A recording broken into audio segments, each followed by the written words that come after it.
In a sun-scorched base before a global demo, a Black Hawk sat dead while the world watched. Top engineers failed. Protocols collapsed. Careers were on the line. Then a retired veteran showed up in silence. He was mocked, told to stay out of this, Grandpa, but he didn't argue. He walked to the chopper, opened one old panel, and 5 minutes later, the bird roared to life. What no one knew is, he built that system 40 years ago, and what happened next left generals, cameras, and the world in silence. Before we dive in, tell us in the comments, where in the world are you watching from? They had tried every known fix, every reset protocol, every advanced diagnostic tool in the military's modern playbook. But the UH-60M Black Hawk parked on pad 14 wouldn't budge. Its systems inert, rotors still, and its silence becoming more deafening with each hour that passed as the joint military demonstration approached, where top brass, foreign observers, contractors, and representatives from allied nations awaited the proof that America's rotary wing dominance hadn't lost its edge. But as the sweat pooled under every technician's collar, whispers began circulating. They'd exhausted all protocols, scrambled in specialists, even consulted Sikorsky engineers remotely. Yet still nothing. And as the sun rose over day 3 of the standoff between man and machine, Captain Darren Keller, a sharp-jawed, regulation-strict officer known more for his political savvy than his technical know-how, stood glaring at the grounded aircraft, muttering, "This is career-ending stuff," until a grizzled mechanic, desperate and exhausted, muttered a name they hadn't heard in years, Rourke, and the room fell silent. Because everyone knew who that was. Master Chief Warrant Officer Hank Rourke, Vietnam vet, Gulf War Flight Systems genius, ex-test pilot turned ghost after retirement, a man who trained the men who trained today's instructors, whose manuals still sat in military classrooms with handwritten notes no one understood, but all respected. And though he hadn't set foot on a flight line in 17 years, Keller, with no better options and 4-star generals breathing down his neck, finally said, "Fine, track him down."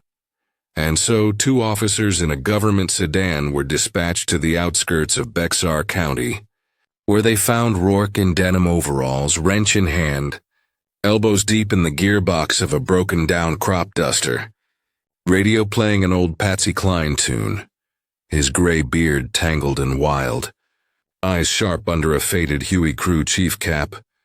And when they told him the Black Hawk was dead, and the new generation had failed to bring it back, he wiped his hands, grabbed his canvas bag without a word, and rode back with them through silence thick enough to slice, only breaking it once to mutter, "If they've rewritten the firmware again, they're gonna need prayers, not parts."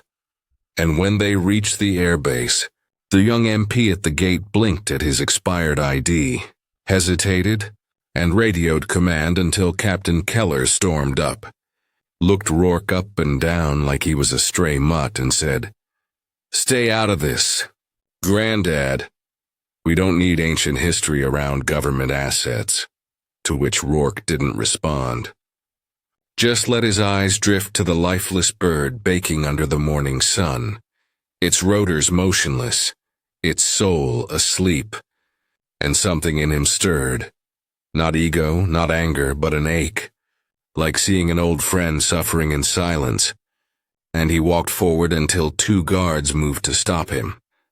But General Addison, watching from afar, held up a hand and said, "Let him through," because Addison knew. He had once flown under Rourke's command, had once watched him bypass an avionics failure mid-air over Kandahar, with a ballpoint pen and strip of gum wrapper. And he remembered a lesson Rourke had once taught with a slap on the dash and a grin. These machines don't fail, they just forget who they are.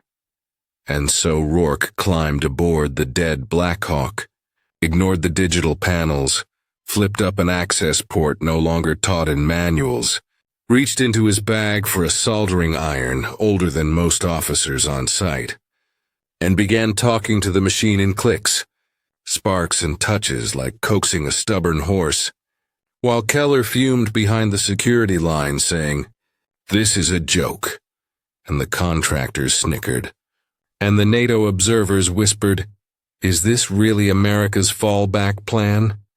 Until the main screen flickered once, then again, and the onboard auxiliary panel blinked green for the first time in 72 hours, and a technician gasped, "No way," while another leaned in saying, "He bypassed the new BMS with an analog override." And when the hydraulic pump whirred to life, and the blades groaned with the beginnings of breath, the onlookers fell silent, and when the rotors began to spin, slow at first, then faster, lifting dust into the faces of the doubters, General Addison whispered, "Welcome back, old girl," and Keller tried to step in, shouting, "That's an unauthorized activation," but Addison barked, "Stand down, Captain," and for one long moment, as the blades screamed into full motion, and the Black Hawk hovered off the pad under Rourke's touch, the base stood in reverent awe, watching the impossible made real by a man they had once written off as obsolete. And when he brought the bird down, gentle and smooth, the silence that followed was louder than any applause, and Keller, red-faced, couldn't meet his eyes as Rourke climbed out, rolled his shoulder and muttered, "Bird just needed to remember who she was," before walking past the brass, the suits, and the young officers who no longer saw him as a relic but as a revelation. And as reporters swarmed, microphones ready, Rourke brushed them aside, saying, "Don't thank me, thank the wrench," and returned to his truck, but not before Addison caught his arm and said, "You saved more than the op, you saved our pride," to which Rourke nodded and said, "Then maybe next time don't leave it in the hands of a checklist," and left, vanishing down the road like the last chapter in a forgotten manual, while back on base, the story spread like wildfire, the legend of the old man who spoke to machines, who defied the clock, and whose hands still held the wisdom of flight when every algorithm failed. And though Keller was quietly reassigned, though his reprimand never made headlines, he changed that day, started attending every legacy systems workshop, started listening to the older techs, started writing handwritten notes in the margins of every manual, and eventually, though it took years, he visited Rourke's workshop, hat in hand, and asked, "Teach me what I missed," to which Rourke, now older, slower, smiled and handed him a wrench, saying, "Start by listening." And in the years that followed, Keller became one of the most respected aviation commanders in the Corps, citing every speech with the same story, the same mistake, and the same humility. "I once told the wrong man to stay out of it, and thank God he didn't listen," and by then, Rourke's name had become more than a whisper, more than a myth. It had become a doctrine, a reminder that progress without memory is arrogance, and that the sky will never forget the hands that taught it how to rise.